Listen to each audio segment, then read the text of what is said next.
Alright, in this video, I want to talk about how there's something about Judas. He's different. Now, I was gonna use this, wheat and tares, because they're different, right? But I like this one, because it shows that the sheep and the goats are friendly towards one another, right? They like each other. And the difference is that the sheep is saved, the goat isn't, right? Now, this is basically a representation of a few things here. This would be a Christian. This would be the government,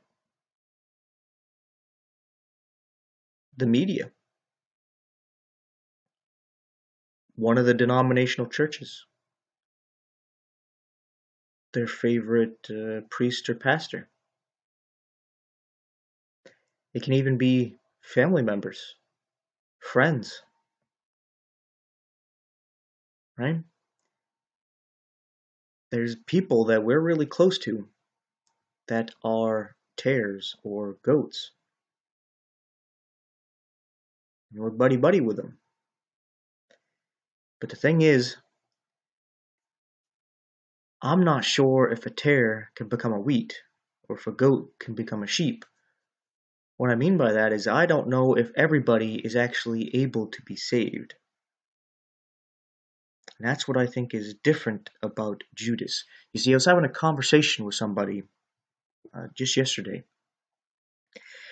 and I was talking about the difference of how Jesus dealt with Peter compared to Judas.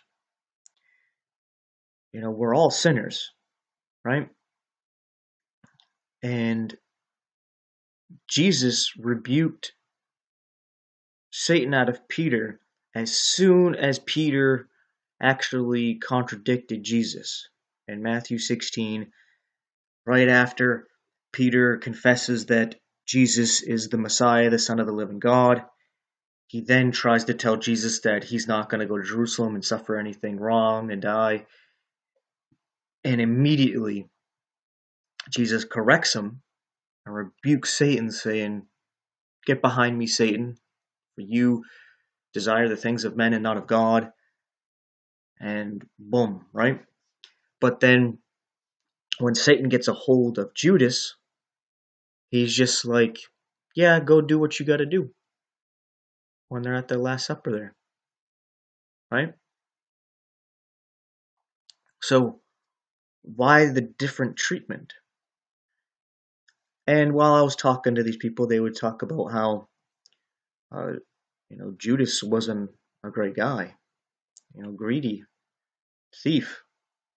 And I was like, okay, well, greedy thieves can be converted and saved. Why are you condemning him for his sins? I mean, he's right there with Jesus. Jesus would die for him, right? And then they were trying to say, well, because Judas wasn't converted. And it was like, okay, well, neither was Peter.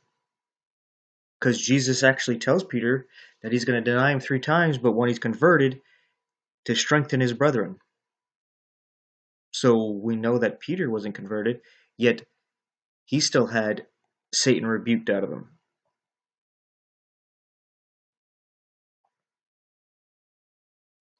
Isn't that something strange? And then I was thinking, there's something different about this Judas guy.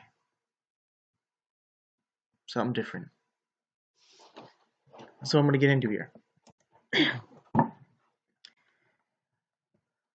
I'm going to start off in Luke 9 at verse 57. It says, "And it came to pass that as they went in the way, a certain man said unto him, Lord, I will follow thee whithersoever thou goest.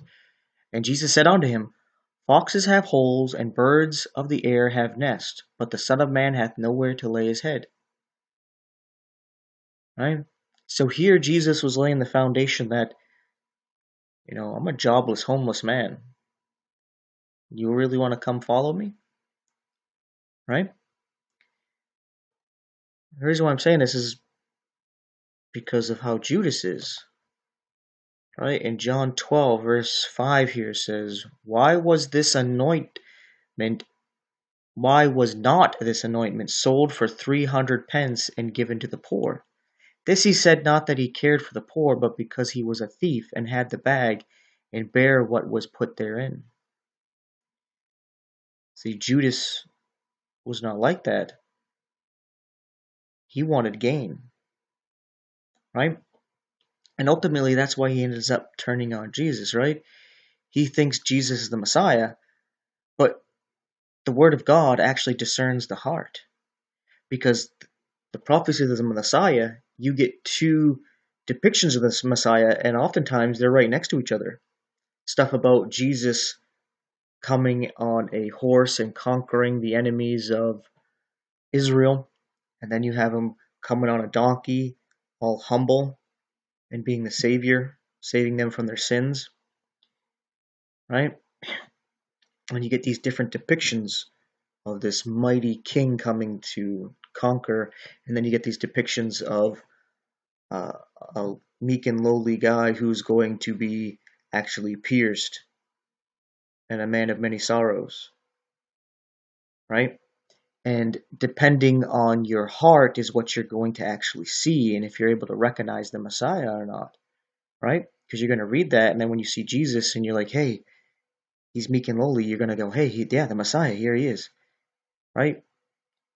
But if you're more of a worldly person like Judas, you're going to be thinking, oh no, he's going to come as a king and he's going to set up his kingdom. And if I get close to him, maybe I can be his right hand man and I can move up in the kingdom too. And that's how Judas saw things. And that's why he ends up actually betraying Jesus. And then he's sad when he ends up realizing that Jesus has been crucified, because what he was trying to do is force Jesus to establish himself as king and become king of the Jews and defeat the enemies. But that's not what happened. Right? He was hoping that the kingdom would set up and then he would end up being the right hand man. But obviously that's not how it all worked out, right? It's just his mindset, right? Completely different. But I was wondering, if is it because there's something different about him? Is it just because of, like people say, it's free will and our choices? And I was thinking, well, maybe there's something to do with that. I was thinking there's something to do when we're young. Like when we first start to come to consciousness and self-awareness, and we start to develop reason, and um, I can't remember the term I actually wanted to use, where we can actually, the age of accountability, that's what I wanted to use, that we actually make a choice there, what side we're on. And it determines whether we are a wheat and a sheep, or if we are a tare and a goat. And the reason why I was thinking this is because of narcissism. And I was wondering if narcissists could even be saved, right? Because Judas could be a narcissist, and he's walking with God himself, and it seemed to have no effect on him whatsoever. It's like, how is that possible? How could you walk with God and there'd be nothing? Like, it didn't get through to him. You know, Jesus would say that his sheep hears his voice, and they don't listen to another. We have the apostles talking about whoever is of God's going to hear you, right? So it's almost like the people who are of God are there. They just need to be woken up. They need to be drawn, and they need to be saved,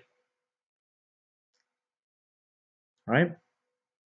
But there's another group that are tares, that are goats, that are of the seed of Satan, like Cain, who was of that wicked one,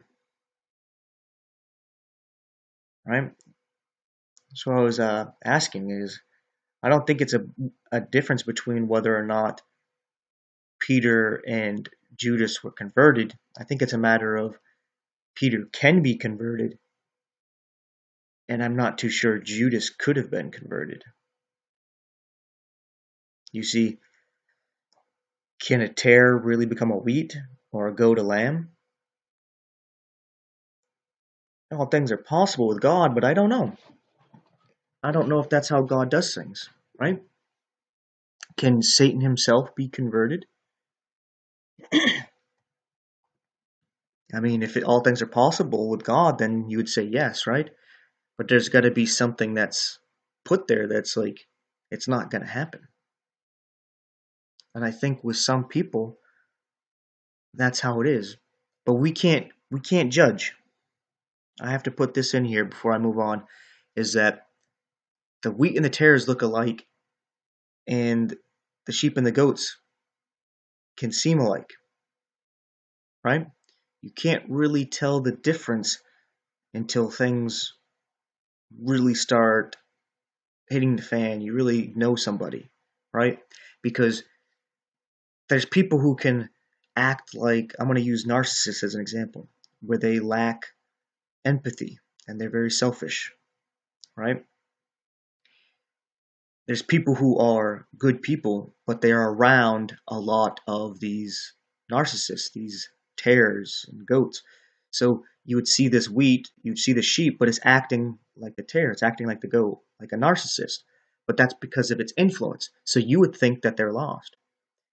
And then you can have the opposite, where you have these tares and these goats, these narcissists pretending to be like good people, blending in, where you think they're a wheat, you think they're a sheep, and you think they're saved, like a Judas, right?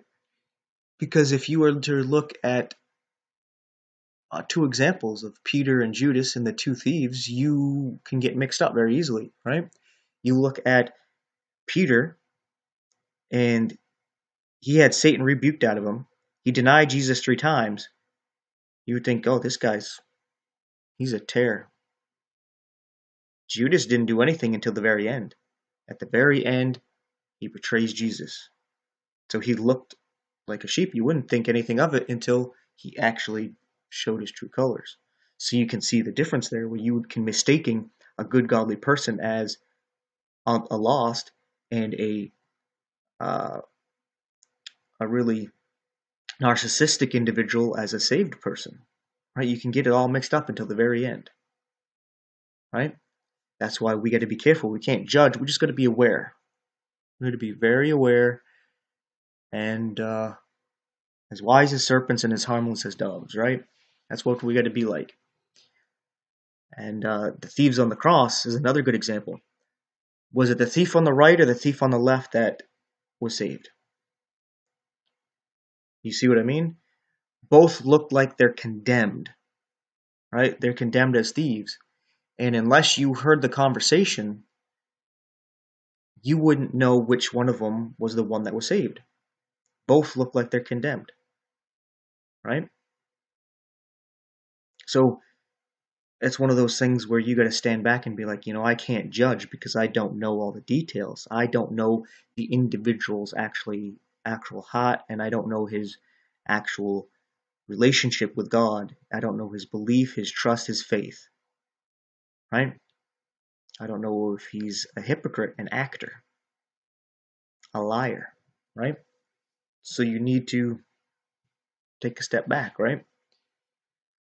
You can only go by their confession, right? If they confess that they believe the gospel, that's what you go by. You don't know for sure if they truly believe or not, because it may take a while before they actually start producing some kind of fruit. They might be like a Peter for a while. So you can't say that they don't believe. And then somebody can be like a Judas right off the bat. He confesses, he's baptized, he's looking like a Christian, but he's really in it for the money and his own glory. Right? So you got to be careful. But moving on with this, there's something off about Judas here. In John chapter 6 at verse 70, it says, Jesus answered them, "Have I not chosen you 12, and one of you is a devil?" That got me thinking right there, because I don't recall anybody else being called an actual devil. You can read about, oh, this man has a devil, or she had a devil, or has many devils. Like, they have them. Not that they are one, but when it comes to Judas, it says that he is a devil. I was like, that's interesting. It's also interesting because John, he's the only one that actually refers to an individual as the son of perdition. We usually think of the son of perdition as the Antichrist, but John actually calls Judas the son of perdition, right? And he even throws a little hint into it as well when Jesus says that he's going to give the SOP, the SOP, to the one who's going to betray him. SOP, son of perdition. Another little tidbit there. And then it's John who ends up writing the book of Revelation and talks about someone coming from the bottomless pit and goes into perdition. Right? I'm giving you a little hint there because Judas went to his own place. It says here in Acts 1:25 that he may take part of this ministry and apostleship, from which Judas by transgression fell, that he might go to his own place. So it's not as if he went to hell or anything like that. He went someplace else. It could be that he went to this bottomless pit. There's something to that. There's something different about Judas. Something off about him. He's not like the others. He's not treated in the same manner. And of course, he's given the example. He's allowed to walk with God himself and walk with the other disciples. But it has no effect on him. Right?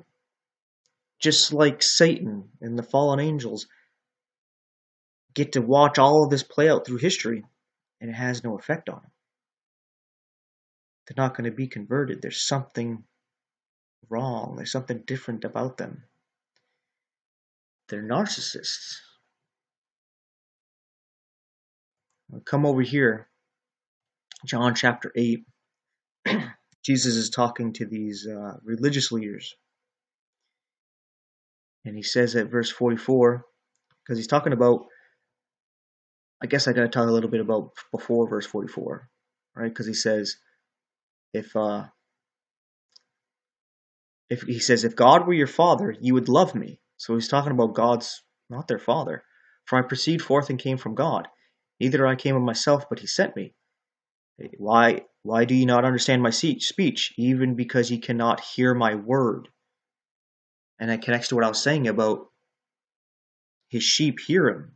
They recognize him, and they don't go following another.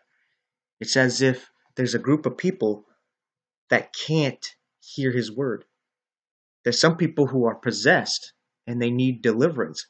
But there's other people who are not possessed. There's something wrong with them.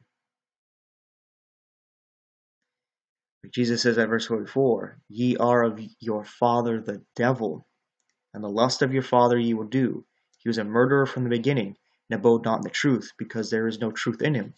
When he speaketh a lie, he speaketh of his own, for he is a liar and the father of it. Because I tell you the truth, ye believe me not. Right? And he even says here at the end, verse 47, he that is of God heareth God's words. Ye therefore hear them not, because ye are not of God.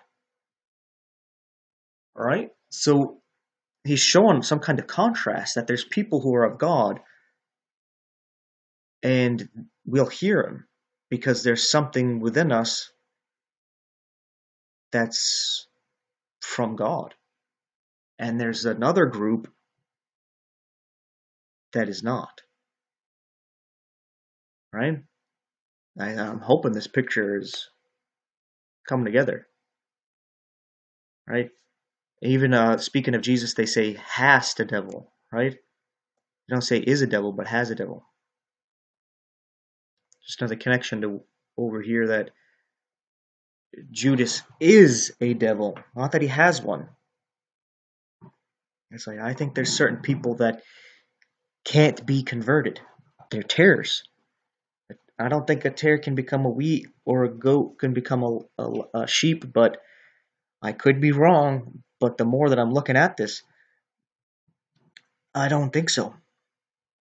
Like we come over here, Matthew 13, we read about a parable, right? And in verse 24, it says, Another parable put he forth unto them, saying, The kingdom of heaven is likened unto a man which sowed good seed in his field. And the seed can be a representation of God's word, can be a representation of the children. So he's planting children, right? But while men slept, his enemy came and sowed tares among the wheat and went his way. So his enemy put in his own word, his own children, into the field. But when the blades was sprung up and brought forth fruit, then appeared tares also. So the servants of the householder came and said unto him, Sir, didst not thou sow good seed in the field? From whence then hath it tares? He said unto them, An enemy hath done this. The servants said unto him, Wilt thou then that we go and gather them up? He said, Nay, lest while ye gather up the tares, ye root up also the wheat with them. And why would that happen? Well, there's two reasons. Right off the bat, you can mistaken some tares for wheat and not pull them up. You can mistaken wheat for tares and pull them up, so you'd end up pulling up wheat and tares. But not only that, but you got to think of these as people. And if you were to tear up the tares, you would do something to the wheat because that would be somebody's father, mother, son, daughter, brother, sister, husband, wife, friend, right? They have relationships, they have connections with other people. And if you were just to go take them all up, it would cause a lot of confusion and it wouldn't make any sense to anybody, right? You have to let them grow together and let the tares reveal themselves to the wheat. You have to let the goats end up revealing themselves to the sheep. You have to let Satan reveal who he is to the universe, right? That's why Jesus says, let both grow together until the harvest. And in the time of the harvest, I will say to the reaper, Gather ye together first the tares, and bind them in bundles to burn them, but gather the wheat into my barn. Right? And I think there's I thought there was one where he actually tells you that this is the end of the world. Let me type that in real quick, just to clarify, to let you know that's what he's saying. Harvest is the... Okay, 1339. That's weird. Wasn't I just there? I guess he explains it down here. Okay, he explains it way down here. Okay. He goes, okay, he explains it. He said, He that soweth the good seed is the Son of Man. The field is the world. The good seed are the children of the kingdom. But the tares are the children of the wicked one. The enemy sowed them is the devil. The harvest is the end of the world, and the reapers are the angels. As therefore the tares are gathered and burned in the fire, so shall it be in the end of this world. The Son of Man shall send forth his angels, and shall gather out of his kingdom all things that offend, and them which do iniquity. They shall cast them into the furnace of fire. There shall be wailing and gnashing of teeth.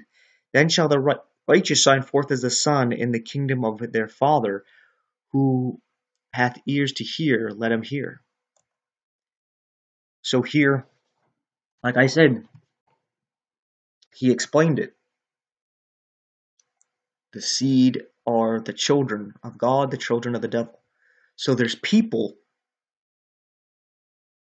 who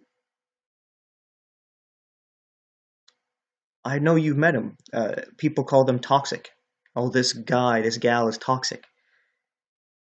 A lot thing that's going around. NPD, narcissistic personality disorder. People are waking up to these people who are narcissists, right? They pretend to be good, godly people, and they start to mirror you and to be like you, so that you become friendly with them, and then all of a sudden they show their true colors. And once you get attached to them, and they're very selfish, inconsiderate, um, lack empathy, and it's like they have no soul, they have no peace, no joy, and the only joy they get is to actually control and manipulate and destroy others, because they have nothing. There's like it's You got to experience these people and what they can do to you to really know that they exist and who they are. Like, a lot of people don't think these people exist. Well, then you haven't been in a relationship with a narcissist. You haven't been, like, whether it's your father, your mother, brother, sister, a friend, a lover. Look it up. NPD, narcissistic personality disorder. These are the people I think that are the children of the wicked one. They're devils. And we can't tell who is who, so you got to be careful, because some people just have some narcissistic traits because they've been hanging around in a narcissistic world. So you got to treat everybody as if they're sheep, as if they're wheat. But you don't put up with their narcissistic tendencies. You just got to watch out for that. Keep your guard up. Be as wise as a serpent and as harmless as a dove.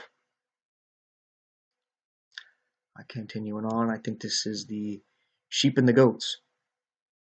Right at the end, concerning not the kingdom of God, but the kingdom of heaven.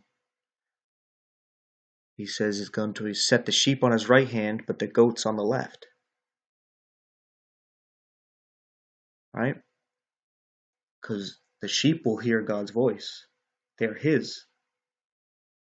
Right? And he'll come looking. He'll go looking through all the goats to find his one sheep. Right? And he's not going to save the goats. You see, the sheep and the goats are different in personality. A sheep will follow the shepherd. They're kind of dumb and oblivious, but they will stick close to the shepherd and follow him around. The goats won't. They go do whatever they want, and they go cause all kinds of mischief and destruction, smashing things up all around, causing all kinds of mischief. Right? Two totally different personalities. The same thing with the wheat and the tares, where the wheat, once it really starts to grow and it starts to produce fruit, it starts to bow down, show some kind of humility. Well, the tare just grows up straight and strong with its head up high, very prideful. Right? So there's different characteristics to them. But like I said, I think there's people. Who are not. They're not people in the spiritual sense. It's like they're lacking a soul. They're actually lacking a connection with God. So they're not going to respond to any bit of truth. They're not going to respond to any bit of light. They're not going to respond to any bit of love and compassion. They see it all as weak and pathetic and soft, and don't care about it. They'll pretend to care about it and use it to their own advantage, but when you get to know them and experience how they are, you see that they really don't. They're hypocrites, they're actors, they're fake, they're toxic people. And that's the thing, is a tare is actually toxic. They can poison you, even kill you. And it's interesting that they're calling these narcissistic people toxic people. So, yeah. I'm thinking that there's people who can be saved, and you got to treat everybody as that. But there's people who just can't be saved.